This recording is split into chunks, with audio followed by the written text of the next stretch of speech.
دین غالب نہیں ہے اور آپ خود 50%، 60%، 70%، 90% کافر ہیں، اس لیے کہ اس ماحول کا جز ہیں جس میں کفر کا نظام ہے۔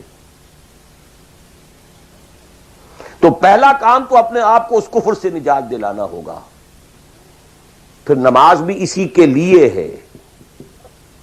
وَاسْتَعِینُوا بِالصَّبْرِ وَالصَّلَاةِ، مدد حاصل کرو نماز سے۔ کس کام کے لیے مدد حاصل کرو؟ The mission to make the دین آف اللہ سپریم، ان اقیم الدین۔ نماز اس کے لیے سب سروینٹ ہے، اس کے لیے مدد ہے۔ روزہ اسی کے لیے جنگ کرنے کی صلاحیت پیدا کرنے کے لیے ہے۔ اس لیے 23ویں رکوع میں سورہ بقرہ کے روزے اور رمضان کے احکام ہے، 24ویں رکوع میں قتال شروع ہو گیا۔ قاتلوا فی سبیل اللہ الذین یقاتلونکم۔